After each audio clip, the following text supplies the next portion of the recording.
Assalamualaikum warahmatullahi wabarakatuh. Bapak Ibu guru semuanya, pada kesempatan kali ini kita akan belajar tentang asesmen kompetensi minimum untuk tingkat SD bersama saya Siti Murtiati dari SDIT Umar bin Khattab.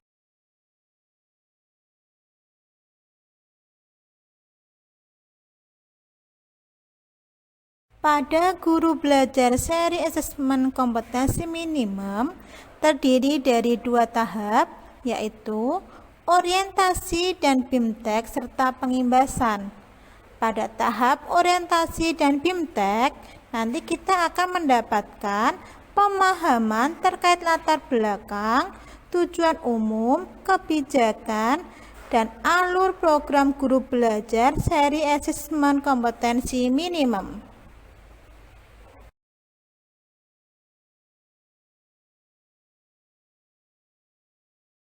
Program ini bertujuan untuk menjawab berbagai persoalan Bapak Ibu guru dalam menghadapi asesmen kompetensi minimum. Di antaranya, yang pertama yaitu berkembangnya miskonsepsi tentang asesmen nasional. Yang kedua, adanya malpraktek pembelajaran dalam melakukan persiapan menghadapi asesmen nasional.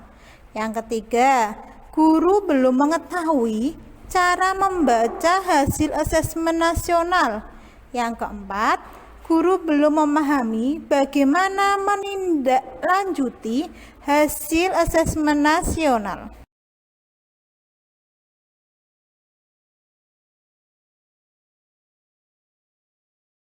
Pada tahap yang pertama tadi sudah dijelaskan. Selanjutnya yaitu pada tahap kedua, yaitu BIMTEK Guru Belajar Seri Asesmen Kompetensi Minimum.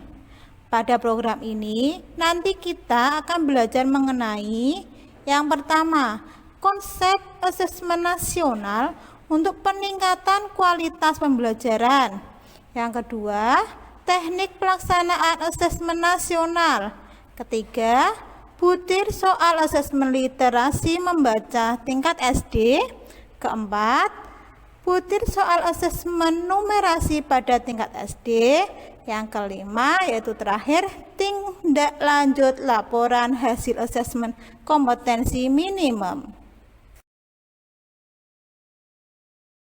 Bapak Ibu guru sekalian pasti sudah tahu apa itu asesmen nasional. Asesmen nasional adalah program penilaian terhadap mutu setiap sekolah, madrasah, dan program kesetaraan pada jenjang dasar dan menengah. Sedangkan mutu satuan pendidikan itu dinilai berdasarkan hasil belajar siswa yang mendasar, meliputi literasi, numerasi, dan karakter, serta kualitas proses belajar mengajar dan iklim satuan pendidikan yang mendukung pembelajaran.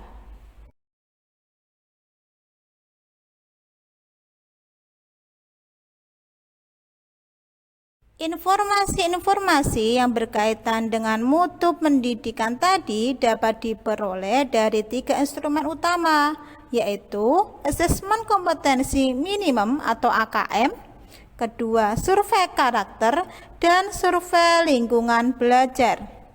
Untuk yang pertama, asesmen kompetensi minimum yang mengukur kompetensi mendasar literasi membaca dan numerasi siswa. Yang kedua, survei karakter yang mengukur sikap, nilai, keyakinan, dan kebiasaan yang mencerminkan karakter siswa. Yang ketiga, survei lingkungan belajar, yaitu yang mengukur kualitas berbagai aspek input dan proses belajar mengajar di kelas maupun di tingkat sekolah.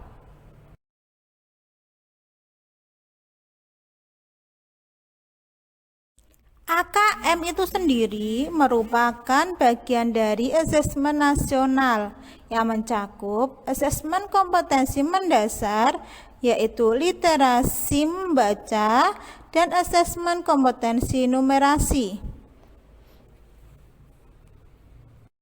tadi, asesmen nasional terdiri dari 3, yaitu asesmen kompetensi minimal, survei karakter, dan survei lingkungan belajar.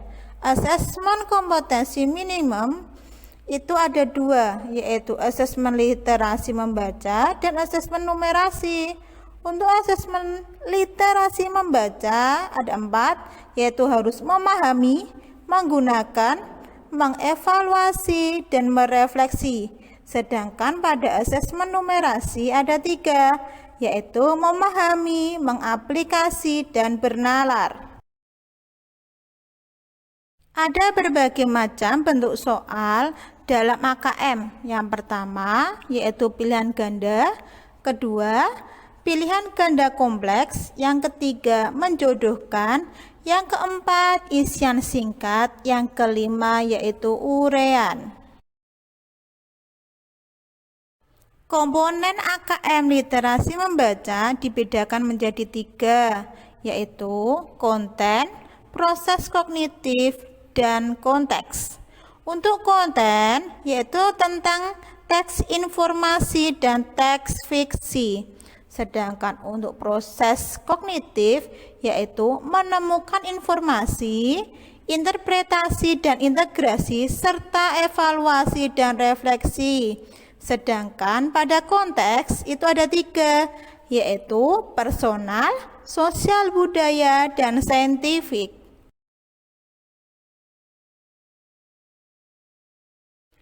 Pada numerasi, konten dibedakan menjadi 4 kelompok, yaitu bilangan, pengukuran dan geometri, data dan ketidakpastian, serta aljabar.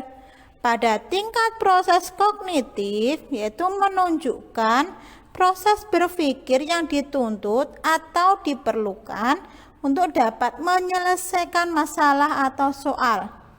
Untuk pada level yang ketiga adalah pemahaman, penerapan, serta penalaran.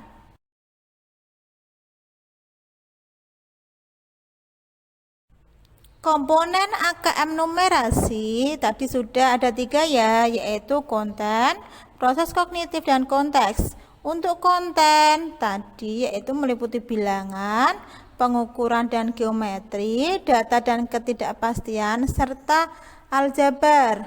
Untuk proses kognitif yaitu tentang pemahaman, memahami fakta, prosedur, serta alat matematika.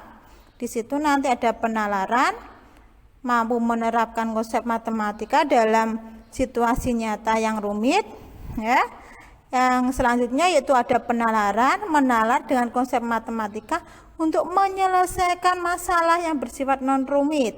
Yang ketiga konteks yaitu personal, yaitu berkaitan dengan kepentingan diri secara pribadi. Sedangkan sosial budaya berkaitan dengan kepentingan antar individu, budaya, dan bermasyarakat. Saintifik yaitu berkaitan dan aktivitas serta fakta ilmiah, baik yang telah dilakukan maupun futuristik.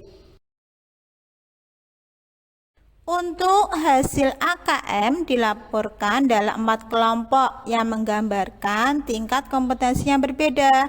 Kelompok pertama yaitu perlu intervensi khusus. Berarti murid belum mampu menemukan dan mengambil informasi eksplisit yang ada dalam teks ataupun membuat interpretasi sederhana. Kelompok yang kedua yaitu dasar. Murid mampu menemukan dan mengambil informasi eksplisit yang ada dalam teks serta membuat interpretasi sederhana.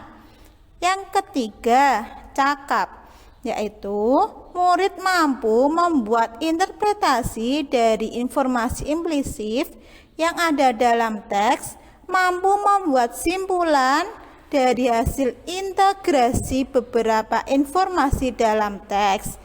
Yang terakhir yaitu mahir. Mahir berarti murid mampu mengintegrasikan beberapa informasi lintas teks, mengevaluasi isi, kualitas, cara penulisan suatu teks, dan bersifat reflektif terhadap isi teks. Semoga apa yang saya sampaikan tadi bermanfaat dan terima kasih atas kerjasamanya. Semoga Bapak Ibu Guru yang belum ikut AKM, semoga bisa ikut pada tahap selanjutnya. Terima kasih. Wassalamualaikum warahmatullahi wabarakatuh.